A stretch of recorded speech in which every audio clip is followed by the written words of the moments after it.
Here's an interesting one for you. What rank do you have to be a professional dart player? Now, you could argue that the tour card holders are the professional dart players, but they're not.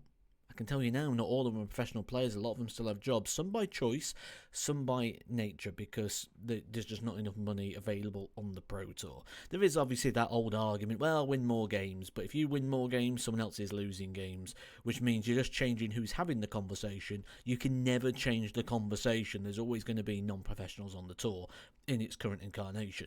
That being said, what rank do you have to be in which to become a professional player? Now, what we're going to do this based on a UK player, because it's the easiest thing for me to work out, because I know the costs and things that are associated with that. First thing we've got to do is work out from Dr. Google what the average salary is in the UK. And as you can see, we're looking just shy of 30,000 up to 35. So between 30 and 35,000 the average. So when we take a look at the order of merit, we can see that the number 64 position right now is occupied by Jeffrey de Graaf. He is on £76,000. The next one down, £59,000, Thibaut Tricol. So we're going to work on Jeffrey de Graaf in position 64, £76,000, £38,000 per year on average to occupy that position.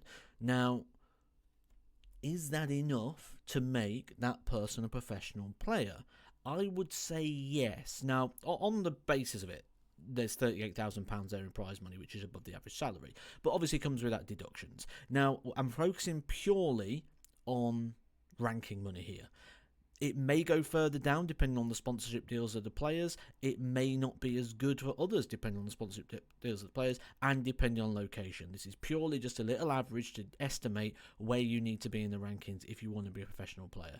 So let's first take a look at this £38,000 and what needs to come off. First of all, you've got your association fees. These are your PDPA memberships and your DRA. These have to be paid £550 a year. Next thing you're going to do is you're going to pay 2% of all prize money that you win is going to go to the PDPA. That would be £760. Hotels I've worked out on average of making 3 European tours, which is what the ranking of this position kind of does. On average, hotels at £60 a night would be £4,200. Flights, I've kind of gone for budget airlines. You do need to pack a bag in there as well, but I have put in £1,500 for that.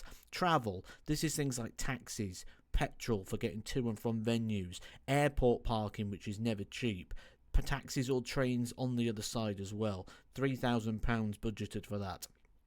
This is where it's like an overnight allowance. When you're working away, businesses set it aside for things when they're not providing accommodation, food, etc. It's like an allowance, £35 per day, which is your living cost, to let you live, because they're not giving you a buffet or providing food, for example. Business costs that are now going to be associated, like now you can't have standard car insurance, you need a professional dart players association insurance. Accountancy fees, because you're now responsible for your own tax, so you need to have an accountant. Miscellaneous stuff, clothing, shoes, footwear, equipment. You might not have a manufacturer sponsoring you, so you might need flights, stems, etc. Lots of different things, trousers, just costs of which are associated with that. Total £13,040 based on this, which when we take off the prize money means you're going to be under £25,000 a year, which means that's under the national average wage here in the UK.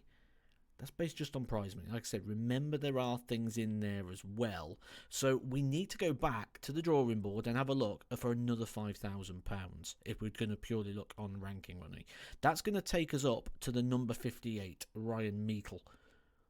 So if we are purely just looking at that one base, you need to be in the top 58 in the world to be able to achieve the average UK living wage. Now, there are other factors to this, as we mentioned. Some that could benefit, some that could work against.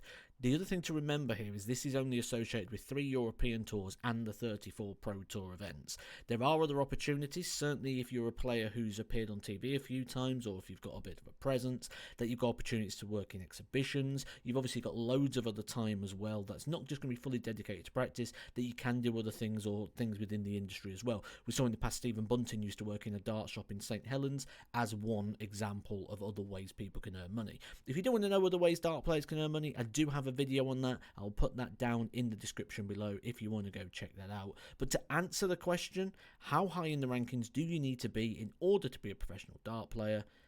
I will say everyone in the top 64 has the opportunity, depending on lifestyle, to be a professional dart player.